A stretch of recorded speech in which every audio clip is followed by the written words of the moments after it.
why do jinn possess people? Jinn possess people for three main reasons. Number one, out of love. So jinn, they fall in love with people. And this is extremely important for our sisters especially. So for example, you're leaving the house and you're not wearing the correct hijab. You're not properly covered. Or you are wearing a lot of makeup and you have beautified yourself and you're leaving the home. Then don't forget that there are other creations besides men. A jinn may fall in love with you. And this is something very, very common. I had a case where a jinn had possessed a sister.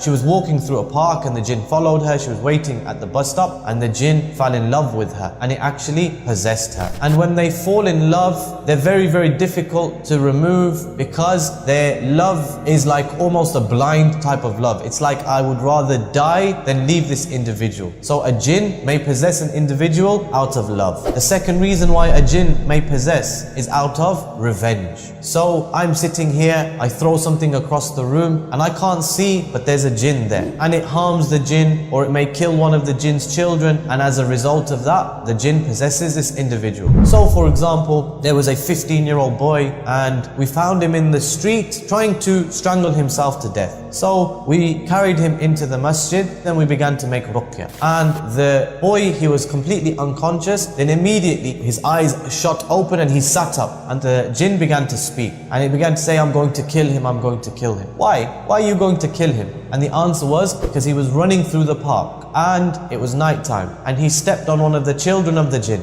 and I think he harmed it or he must have killed it, and the jinn was now seeking to take revenge. And of course, if it had done so, then it would have been said, this boy strangled himself, it was suicide. But of course, it wasn't really suicide because he was compelled and being forced. So this jinn, it was a Muslim jinn, so we reminded it to fear Allah, reminded it that we can't see them, and so it was a mistake. So you can't do this type of oppression. And eventually, alhamdulillah, the jinn left. The third reason why jinn will possess an individual is due to sihr, due to magic, being sent by the magician. So the magician, he performs his magic and he does acts of worship to the jinn, and then the jinn will say, right, you have lowered yourself and you've humiliated yourself and you've worshipped us. Now what do you need from us? And he will say, I need you to go and harm such and such an individual. I need you to go and possess such and such an individual. And the jinn will now go and try and possess the individual. So if they possess the wife, then she will become possessed, and the husband will be thinking, you know, my wife's character has changed so much. We never used to argue. Now we argue over the smallest of things. Now she curses my mother, she curses my sister, she curses my family. Immediately her character will begin to change. And this is due to jinn possession.